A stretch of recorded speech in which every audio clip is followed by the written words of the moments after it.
Hello mommies and daddies, welcome to my channel VU, which stands for We the Mothers, You the Babies, the babies, no our babies. So guys, आज की video का topic है nutrition tips for breast feeding mothers, या आप कह सकते हैं some healthy tips for a breast feeding mother. आप इन सब टिप्स को फॉलो करेंगे तो अपनी हेल्थ को निगलेक्ट नहीं कर पाएंगे, अपनी मील प्रॉपरली लेंगे, आपको मील से जो भी न्यूट्रिशन मिलना होगा वो आपको अच्छे से मिलेगा, आप हेल्दी रहेंगे, आप एक्टिव रहेंगे। तो ये पूरी वीडियो एंड तक देखिएगा ताकि आप कोई भी टिप को मिस ना करें और अपनी हेल्थ को बिल्कुल नेग्लेक्ट ना करें। सो मदर्स, अगर आप चाहती हैं कि आप हेल्दी रहें, आप एक्टिव रहें, आप स्ट्रांग रहें, तो आपको अपने खाने के लिए थोड़ा टाइम निकालना पड़ेगा। आपको अपनी केयर को पूरा टाइम देना पड़ेगा। अगर आप अपनी केयर नहीं करेंगे तो इससे आपको भी नुकसान है और आपके बच्चे को भी नुकसान है। तो अगर आप हेल्दी रहेंगे, एक्टिव रहेंगे, स्ट्रांग रहेंगे तो बच्चे को भी उसके बेनिफिट्स मिलेंगे। तो आइए जानते हैं इस वीडियो में कुछ हेल्दी टिप्स जो आपको बहुत बेनिफिट्स देगी।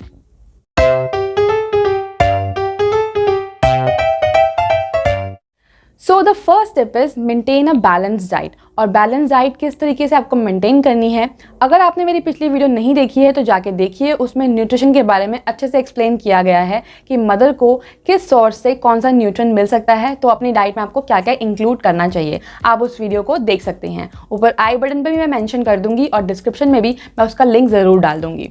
सो मदर्स, अब आपको ध्यान रखना है कि अगर पूरे दिन में आप 3 मील्स प्रॉपर्ली नहीं ले पाते हैं तो आप पूरे दिन को 6 स्मॉलर मील्स में डिवाइड कर सकते हैं। और इन मील्स के अंदर आप फ्रूट्स को, आप वेजीज को कट करके स्टोर करके रख सकते हैं। जब भी आपको भूख लगे तो वो वेजीज निकालिए या फ्रूट्स निकालिए और आराम से खाइए। हेल्दी स्नैक्स में बहुत सारी चीज़ें हैं जो आप खा सकते हैं। लाइक आप उपमा बना सकते हैं, आप इडली बनाकर रख सकते हैं, जब आपको भूख लगे आप उसको फ्राई कर सकते हैं, प्याज टमाटर का तड़का लगा सकते हैं। बहुत ही छोटी छोटी चीज़ें हैं जो आप कर सकते हो। आप पोहा बना सकते हो, आप मखाना खा सकते हो। तो आप ऐसी चीज़ें खाइए जो आपकी हेल्थ को benefit they. Next tip is अपनी डाइट के अंदर फ़िश को ऐड कीजिए। अगर आप नॉन वेजिटेरियन हैं, आप सी फूड खाना पसंद करते हैं तो ऐसे सी फूड्स खाइए जो लो मर्करी लेवल वाले होते हैं। आपको ऐसे फूड्स को खाने चाहिए, उसमें भरपूर मात्रा में प्रोटीन होता है और ओमेगा 3 फैटी एसिड्स होते हैं जो बहुत ही ज़्यादा ज़रूरी होते हैं एक ब्रेस्ट फीडिंग मदर की डाइट में इंक्लूड होने के लिए। तो ये ज़रूर आप कर सकते हैं।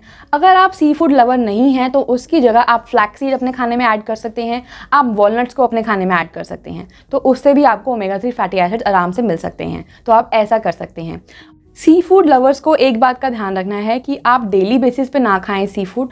हफ्ते में 2 से 3 बार आप आराम से खा सकते हैं और आपको ऐसे सी फूड्स खाने हैं जो लो मर्करी लेवल वाले होते हैं। लाइक आप श्रिम्प्स खा सकते हो, आप टूना खा सकते हो, अगर आप कैटफिश खाते हो तो आप वो भी खा सकते हो।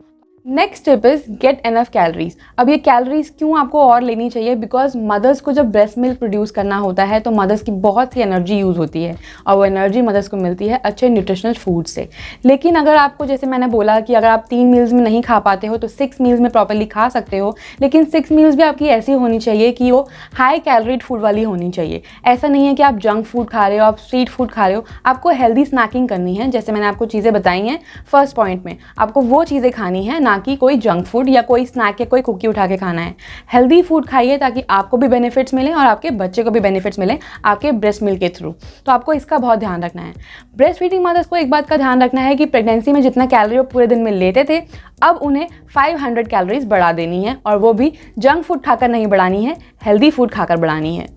न्यूट्रिशनल स्नैकिंग के अंदर आप योगर्ट्स खा सकते हो, आप बनानास खा सकते हो, आप हाई फाइबर सीरियल्स खा सकते हो, आप उपमा खा सकते हो, आप ओट मील्स खा सकते हो, आप स्मूदीज़ बना सकते हो, आप शेक्स बना सकते हो। तो ये बहुत ही सारे एग्जांपल्स हैं जो आप अपने स्नैकिंग के टाइम पे खा सकते हो, बजाय कि आप जंक फूड खाओ या स्ट्रीट फूड खाओ। Next tip is add lactation foods in your diets. अब ये कौन कौन से फूड्स होते हैं? इन फूड्स को खाने से ब्रेस्ट मिल्क का प्रोडक्शन इंक्रीज़ होता है। इसमें आप खा सकते हो चिकपीस, आप ओट्स खा सकते हो, फेनल सीड्स ले सकते हो, फेनुग्रिक सीड्स ले सकते हो। बहुत से ऐसे सप्लीमेंट्स होते हैं, ब्रेस्ट फीडिंग सप्लीमेंट्स जो डॉक्टर प्रिस्क्राइब करते हैं, उसके अंदर एक बहुत मेजर हर्ब रहता है फेनुग्रिक सीड्स, तो आप उसको अपने डाइट में ऐड कर सकते हो। आप ऐसी कुकीज़ भी बनवा सकते हो जिनके अंदर ये इंग्रीडियंट्स मेंशन रहें, ये इंग्रीडियंट्स हों। तो अगर ये इंग्रीडियंट आप कुकीज़ के थ्रू खाओगे तो आपको स्वाद भी आएगा और आपकी बॉडी की जो नीड होगी वो भी फुलफिल हो जाएगी। ब्रेस्ट मिल्क की प्रोडक्शन भी इंक्रीज़ हो जाएगी, जिससे आपके बच्चे के लिए बहुत बेनिफिट होगा। तो ये बहुत ही सही चीज़ें हैं जो आप खा सकते हो, अपने डाइट में इंक्लूड कर सकते हो। मार्केट में लैक्टेशन टी भी अवेलेबल है, ऑनलाइन मिल जाती है, आप वो भी ले सकते हो। वो भी एक सप्लीमेंट की तरह ही है जिससे ब्रेस्ट मिल्क का प्रोडक्शन इंक्रीज़ होता है, तो आप वो भी ले सकते हो।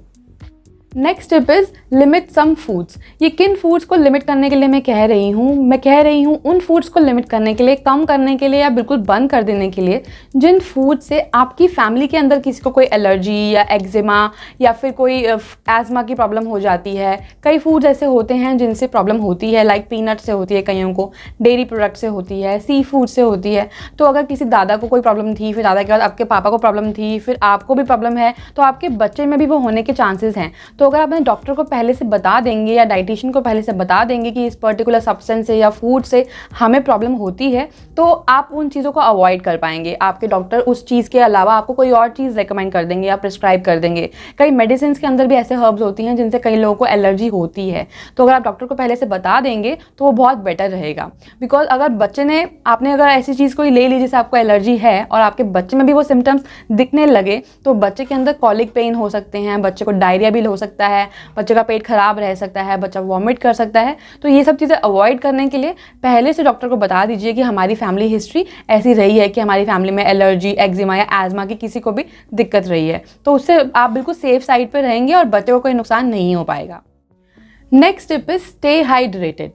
देखिए, जब भी मदर ब्रेस्ट फीड कराती है तो मदर का एक ऑक्सीटोसिन नाम से हार्मोन है, वो रिलीज़ होता है जो मदर की प्यास को बढ़ाता है। मदर को बहुत ही प्यास लगती है, तो ये एक इंडिकेशन भी होता है कि आपकी बॉडी के अंदर से पानी कम होने लगा है। बिकॉज ब्रेस्ट मिल्क के अंदर 87% तो वाटर ही होता है। तो अगर बच्चा ब्रेस्ट फीड पे है, बच्चा ब्रेस्ट मिल्क ले रहा है, तो आपकी बॉडी से वाटर बहुत सारा निकल रहा है। तो आपको अपनी बॉडी को पानी भी अच्छा देना है, आपका वाटर इनटेक अच्छा रहना चाहिए। हमेशा एक थंब रूल बना लीजिए कि जितनी बार भी आप बच्चे को फीड कराते हैं उतनी बार आप 1 ग्लास फुल वाटर का पीते हैं या फिर कोई और फ्लूइड लेते हैं। बिकॉज अगर आप अच्छे से पानी नहीं पिएंगे तो आपको डिहाइड्रेशन हो जाएगी, आपको कॉन्स्टिपेशन भी हो सकती है। और अगर आपकी नॉर्मल डिलीवरी हुई है या फिर आपकी सिजेरियन भी हुई है तो स्टिचेस के खुलने के चांसेस होते हैं कॉन्स्टिपेशन के केस में। तो बहुत ध्यान रखना है और हमेशा हाइड्रेटेड रहना है, डिहाइड्रेशन नहीं होने देनी है, उससे बहुत सी दिक्कत हो सकती है मदर को। ठीक है, तो इसका ध्यान रखिएगा। और मदर्स, आपको ये भी ध्यान रखना है कि अगर आप कोई और फ्लूइड नहीं लेती हैं तो पानी तो कम से कम आपको 8 to 12 टाइम्स एक दिन में पीना ही है। बिकॉज अगर आपने पानी कम कर दिया तो आपको कॉन्स्टिपेशन तो होगी ही, आपको कोई और दिक्कत भी हो सकती है, और जिससे क्या होगा, आपके ब्रेस्ट मिल्क के प्रोडक्शन पे असर पड़ेगा। आपका ब्रेस्ट मिल्क का प्रोडक्शन कम होने लगेगा, जो कि अच्छा नहीं रहेगा बच्चे के लिए। तो आपको ध्यान रखना है और हमेशा हाइड्रेटेड रहना है। Next tip is take your supplements regularly. अगर आपके डॉक्टर ने कुछ सप्लीमेंट्स आपको प्रिस्क्राइब किए हैं तो हमेशा ध्यान रखिए कि आप रेगुलर बेसिस पे उनको लेते रहें। अदरवाइज़ आपकी बॉडी में किसी भी न्यूट्रिएंट की डेफिशिएंसी हो सकती है, और वो डेफिशिएंसी अगर हुई तो आपकी हेल्थ को नुकसान होगा। तो इसका ध्यान रखना है। लेकिन ये भी ध्यान रखना है कि कोई भी सप्लीमेंट्स आपके डाइट को रिप्लेस नहीं कर सकते हैं। सप्लीमेंट सिर्फ एक एडिशनल चीज़ है जो आपकी डाइट के साथ ऐड हो जाती है, जो आपकी बॉडी को बेनिफिट्स देती है। तो इस बात का ज़रूर ध्यान रखें और ज़्यादा से ज़्यादा खाने के थ्रू न्यूट्रिएंट्स को लेने की कोशिश करें। कई मदर्स को प्रॉब्लम होती है डेयरी प्रोडक्ट्स लेने से। एनिमल डिराइव प्रोडक्ट्स जो होते हैं वो नहीं खा पाते हैं, डाइजेस्ट नहीं कर पाते हैं। तो उस केस में बहुत ज़रूरी है कि विटामिन B12 के सप्लीमेंट्स आप अपने डॉक्टर से प्रिस्क्राइब करवा लें। बिकॉज अगर आप मिल्क डिराइव फूड्स नहीं खाते हैं तो आपको कैल्शियम और आपको प्रोटीन प्रॉपर्ली नहीं मिल पाता है। Because most of the calcium और प्रोटीन जो है इन डेयरी प्रोडक्ट से, इन एनिमल डिराइव प्रोडक्ट से आपको मिलता है। आप नहीं ले पाते हैं तो सप्लीमेंट ज़रूर लीजिएगा, अदरवाइज इसकी डेफिशिएंसी बॉडी में हो जाएगी तो अच्छा नहीं रहेगा। बोन्स भी सही नहीं रहेंगी और आप एक्टिव फील नहीं करेंगे, आप एग्जॉस्टेड फील करेंगे हमेशा। तो इसका आपको ध्यान रखना है। Next tip is reduce caffeine intake in your diet. बहुत से लोगों को शौक होता है कॉफ़ी पीने का, चाय पीने का, कैफिनेटेड बेवरेजेस लेने का। तो अगर आप बहुत ज़्यादा पीते हैं तो आपको कम कर देनी चाहिए। आप ब्रेस्ट फीडिंग मदर हैं और आप पूरे दिन में 4 से 5 कप चाय पीते हैं तो आप देखते होंगे कि आपका बच्चा रात को सोने में दिक्कत करता है, बच्चा रात को सो नहीं पाता है, बच्चे फजी हो जाते हैं अगर आप कैफीन इनटेक ज़्यादा रखते हैं। तो कैफीन को कम कर दीजिए। 4 से 5 कप चाय पीते हैं तो 1 से 2 कप चाय पे आ जाइए, ताकि आपको भी चैन से नींद आ पाए रात को और बच्चा भी चैन से सो पाए। Next tip is avoid gas producing foods and spicy foods. Breast feeding mother's जब ऐसे फूड्स खा लेती हैं तो इन्हें खाने से बच्चे को कोई नुकसान तो नहीं होता, बच्चे के लिए हार्मफुल तो नहीं होते हैं, लेकिन बच्चे के पेट में गैस बन सकती है। थोड़ा टाइम रुक जाइए, स्पाइसी फूड थोड़े टाइम बाद खा लीजिएगा। पहले बच्चे का इम्यून सिस्टम और डाइजेस्टिव सिस्टम अच्छे से स्ट्रेंथन होने दीजिए। उसके लिए कम से कम बच्चे को 3 महीने दीजिए। उसके बाद आप आराम से खाइए जो भी आपका खाने का मन करता है। नेक्स्ट टिप और the last tip of the video is be careful with your diet. ये सब मदर्स के अंदर बहुत कॉमन होता है, जो बच्चे को डिलीवर करती हैं उसके बाद ही सोचना शुरू कर देती हैं कि हाय इतना सारा वेट मेरा कैसे कम होगा, कब कम करूँगी मैं। तो वो क्या गलती करती हैं कि वो ब्रेस्ट फीडिंग मदर्स होती हैं और बहुत जल्दी के चक्कर में डाइट प्रोग्राम्स के अंदर अपने आपको एनरोल करवा लेते हैं। वो लोग भी क्या करते हैं, वो ऐसे हर्ब्स आपको प्रेस्क्राइब कर देते हैं, ऐसे डाइट पिल्स आपको दे देते हैं जिनके अंदर कुछ ऐसे हर्ब्स और एडिटिव्स होते हैं जो ब्रेस्ट फीडिंग मदर्स के लिए बिल्कुल सही नहीं होते हैं और बच्चे के लिए सही नहीं रहते हैं। तो आपको इसकी जल्दी नहीं मचानी है कि बस वेट कम करना है, वेट कम करना है। ये एक बहुत कॉमन कंसर्न है जो हर मदर को होता है, लेकिन हमेशा ध्यान रखिए कि जितना वेट आपने पुट ऑन किया है ना, उस वेट को पुट ऑन करने में 9 महीने आपको लगे हैं।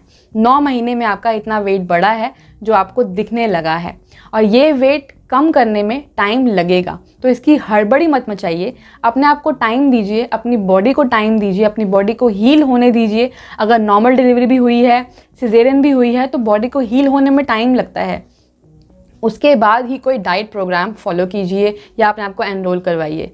बच्चे का ब्रेस्ट फीडिंग का पीरियड पूरा निकल जाए, आपने 1 साल 1.5 साल जितना भी बच्चे को ब्रेस्ट फीड कराना है आराम से कराइए। उस टाइम पे अपने दिमाग में ये बर्डन मत डालिए वेट कम करना है, वेट कम करना है, वेट कम करना है। इतना सोचेंगे ना आप बहुत ज़्यादा डिप्रेस हो जाएंगे। बहुत सी ऐसी मदर्स हैं जो डिप्रेशन में चली जाती हैं कि हाय मेरा वेट इतना बढ़ गया है, मैं कम कैसे करूँगी, ये तो बहुत सारा वेट है। तो अपने आप को टाइम दीजिए, अपने बच्चे के साथ टाइम को एंजॉय कीजिए, अच्छे से सारे मोमेंट्स को कैप्चर कीजिए, उसको देखिए कैसे बढ़ रहा है वो। इन सब चीज़ों को अवॉइड करिए जो आपके माइंड में, दिमाग में प्रेशर डाल रही हैं कि हाय वेट कम करना है, वेट कम करना है। वेट कम हो जाएगा, 9 महीने में बढ़ा है तो कम होने में टाइम तो लगेगा, तो टाइम दीजिए और उसके बाद स्टार्ट करिए वेट कम करना। सो मदर्स, अगर आपको ये वीडियो हेल्पफुल लगी हो, आपको लगा हो कि इसके अंदर इन्फॉर्मेशन जो भी हमने आपसे शेयर की है वो आपके किसी काम आई है, तो प्लीज़ वीडियो को लाइक कीजिएगा, शेयर कीजिएगा और चैनल को सब्सक्राइब कर लीजिएगा। बिकॉज आने वाले वीडियोस कुछ ऐसे होंगे जो आपको बहुत ही बेनिफिट्स देंगे, आपके लिए बहुत ही यूज़फुल रहेंगे। हम ऐसे स्नैक्स लेके आएंगे जो बच्चे आसानी से खा सकते हैं, हेल्दी स्नैक्स लेके आएंगे। तो अगर आपको वो वीडियोस देखनी है तो बेल आइकन को भी हिट कर लीजिएगा ताकि आपके पास नोटिफिकेशंस टाइमली आ जाएं और आपसे कोई भी वीडियो मिस ना हो। चलिए मिलते हैं अब अगली वीडियो में, तब तक के लिए stay safe, stay healthy and help each other in these tough times.